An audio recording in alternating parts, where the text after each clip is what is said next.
How does a serial killer murder women across more than 2 decades without being caught? That's not just a chilling question. It's a reality that haunted South Central Los Angeles for over 25 years. This is the story of a man the media called the Grim Sleeper, a name earned not only for the brutality of his crimes, but for the eerie silence between them. 14 years passed without a known victim. And yet, the trail he left behind tells a very different story. South Central LA, the heart of this mystery, was a place grappling with poverty, racial tension, and an overwhelmed police force in the 1980s and 90s. For many residents, daily life meant surviving in the shadows, and for some women, those shadows became their final resting place. Starting in 1984, the bodies began to appear. Discarded in alleys, hidden behind buildings, sometimes just steps away from busy streets. Most of the victims were Black women. Many were living on the margins, struggling with addiction, homelessness, or sex work. They were easy to overlook. And for years they were. But in 2010, a quiet man named Lonnie Franklin Jr. was arrested. A mechanic, a neighbor, someone you'd wave to across the street.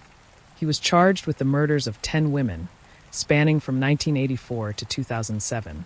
His capture, made possible through a breakthrough in DNA technology, seemed to close the case. Yet for many, it didn't. Dozens of photographs were found in Franklin's home. Unidentified women.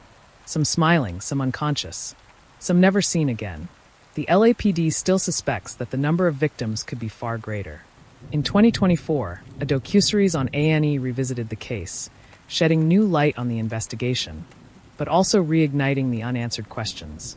What happened during those 14 years when the killer seemed to vanish? Did Franklin truly stop, or did no one bother to look? Today, we explore one of the most disturbing unsolved mysteries in Los Angeles history. A story of silence, injustice, and the lives that were lost in the dark.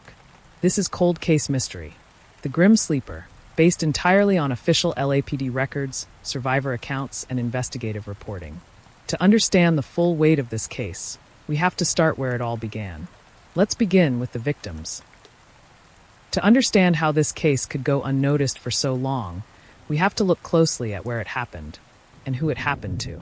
South Central Los Angeles in the 1980s and 1990s was a city within a city, a place shaped by years of economic struggle, racial segregation, and social neglect. Entire neighborhoods were scarred by poverty, gang violence, and the devastating impact of the crack cocaine epidemic. Police presence in these communities was often either too aggressive or almost non-existent. Trust in law enforcement was low, and many crimes, especially those involving vulnerable women, were dismissed or ignored. And into this forgotten space stepped a killer. The victims of the Grim Sleeper were not household names. They weren't famous, and few people outside their circles knew their stories. But each one had a life, a family, and a future, until it was taken from them. The first known victim was Deborah Jackson, found in 1985. She was just 29. Her body was discovered in an alley, shot 3 times in the chest, discarded like trash. Police couldn't identify her for decades. For years, she was known only as a Jane Doe, her real name forgotten until DNA helped give it back. In 1986, Henrietta Wright, age 34, was found in a similar condition, shot and dumped in an abandoned lot. Like Deborah, she was Black, struggling financially, and living on the edge of society. Her story barely made the news. There were more. Women whose names we now know only because someone eventually connected the dots. Victims like Alicia Alexander, Barbara Ware, Mary Lowe, all killed in similar ways, all Black, all vulnerable, all seemingly invisible to the system meant to protect them. And then there was Anitra Washington. In 1988, Anitra, a 30-year-old woman, got into a car with a man who offered her a ride. He was calm, friendly, even charming. But once inside the vehicle, he shot her in the chest with a small handgun. He then sexually assaulted her and pushed her out of the car, still alive. Anitra survived. She dragged herself to a nearby house and got help. Her account, detailed and courageous, would eventually become the key that helped investigators years later. She described her attacker as a Black man in his 20s or 30s, driving an orange Ford Pinto with a white racing stripe. But at the time, no one connected her story to the earlier murders. No one followed up. Her pain, her trauma, was left behind. Like so many others. For nearly 2 decades, the killings seemed to stop. From 1988 to 2002, There were no known victims linked to the grim sleeper. The newspapers moved on. The city changed. But in South Central, fear never fully disappeared. And then in 2007, another body was found. Janicia Peters, 25 years old, shot and left in a dumpster. The same pattern, the same violence, the same silence from authorities. It was this murder that reignited the investigation. Only then did police begin to look backward and see a pattern that had been in front of them for years. The nickname Grim Sleeper came from the press, a reference to the supposed 14-year sleep between murders. But many believe he never stopped. He just changed his methods. Or, more likely, the system wasn't looking. Let's pause here. Imagine you're part of a community where women go missing, and no one seems to care. Imagine the fear, the grief, the quiet rage. That was life in South Central for many during those decades. These weren't just statistics, they were mothers, daughters, sisters, friends. And for years, their deaths were treated as background noise. So when we ask, how could this happen for so long? Part of the answer lies in who these women were and how society viewed them. But there's still more to uncover. Because even with this knowledge, the timeline of events is stranger than it seems. So next, we'll walk through the full history of the Grim Sleeper case, from the earliest murders to the moment a single strand of DNA changed everything. So how did this all unfold? How does a killer operate in one of America's largest cities and stay invisible for so long? Let's walk through the timeline, piece by piece, and see how the puzzle started to come together. The story begins in 1984. That's when the first known murder took place, although it wouldn't be recognized as part of a larger pattern until much later. The victim was a woman found in an alley, shot multiple times, and left without identification. Her name was Deborah Jackson, but that wouldn't be confirmed until decades afterward. Between 1984 and 1988, at least 7 women were murdered in the same brutal fashion. Each was shot with a small-caliber handgun. Most were found partially clothed. Their bodies were discarded in alleys, vacant lots, and trash bins. All of the victims were black women.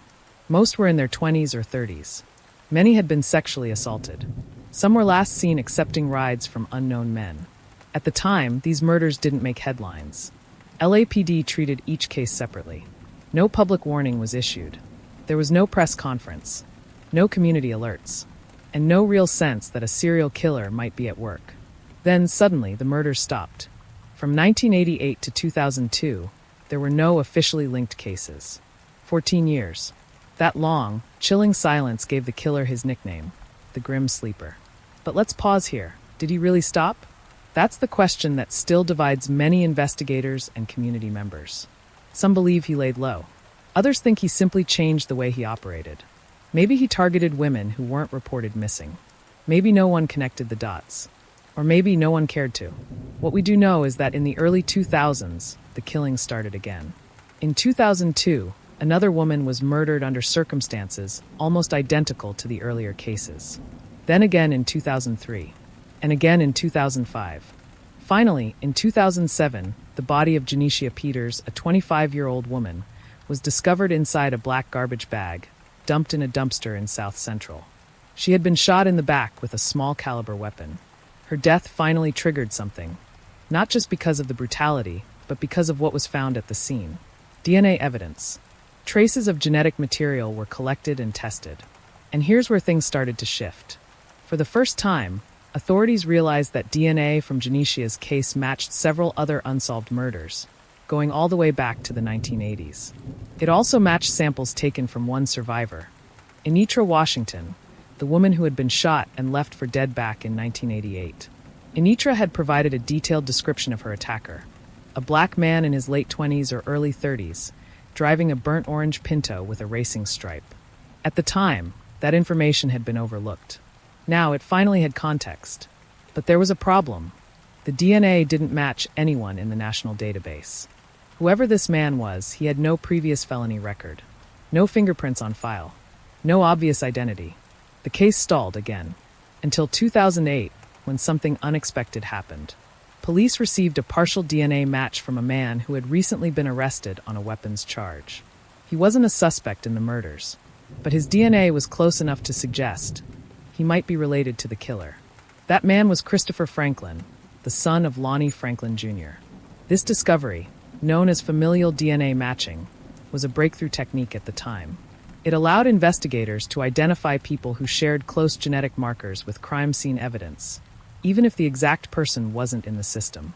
Using this lead, LAPD began surveilling Lonnie Franklin Jr., a 57-year-old mechanic who lived in South Central, just blocks away from where several victims had been found. He had no serious criminal record. He seemed quiet, ordinary, but the police needed his DNA to confirm the match. So they followed him. One day, detectives watched as Franklin ate pizza at a local restaurant. When he left, they collected the leftover slice and utensils. That pizza crust changed everything. Tests confirmed that Lonnie Franklin Jr.'s DNA matched multiple crime scenes, including the one involving Anitra Washington. It was the evidence they'd been waiting for. In July of 2010, Franklin was arrested and charged with 10 counts of murder and 1 count of attempted murder. After 25 years, the Grim Sleeper had a name, a face, and a trial. But even then, even with his arrest, the mystery was far from over. Because inside Franklin's home, police found something that would send shockwaves through the entire investigation. Over 1,000 photographs. Many of them showed women. Some were smiling. Some appeared to be unconscious. And some have never been identified to this day. That discovery raised chilling questions. Was the victim count far higher than 10? Did Franklin really stop killing during those 14 years? Or were there simply too many cases that went unreported, uninvestigated, or forgotten? These questions would fuel a renewed investigation, but they would also deepen the pain for families who still don't know what happened to their loved ones. The story of the Grim Sleeper wasn't just about the murders. It was about what went unseen, what went unheard, what went unacknowledged for decades. And it all came down to a single strand of DNA.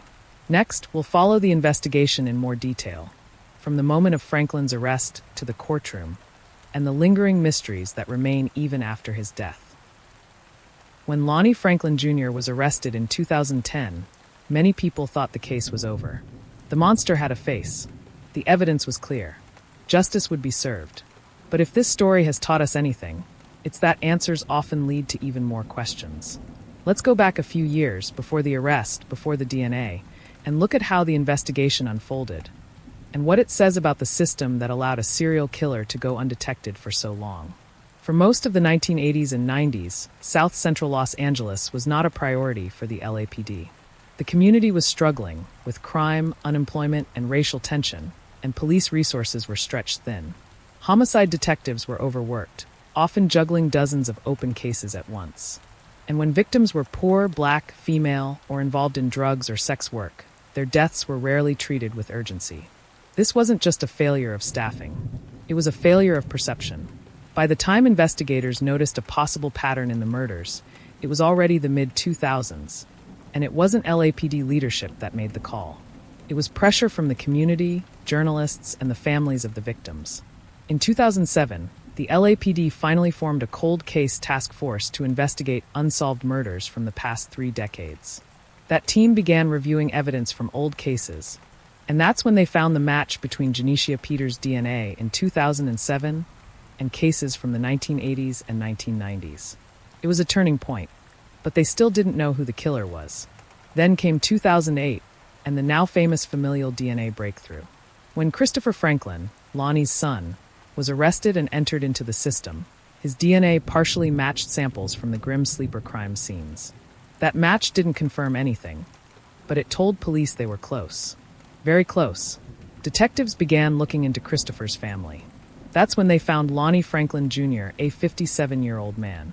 A father, a U.S. Army veteran, a former city sanitation worker, and by all appearances a normal guy. But behind closed doors, Lonnie Franklin had a disturbing history. He had been arrested in the 1990s for receiving stolen property and was accused more than once of assaulting women. None of those charges ever stuck.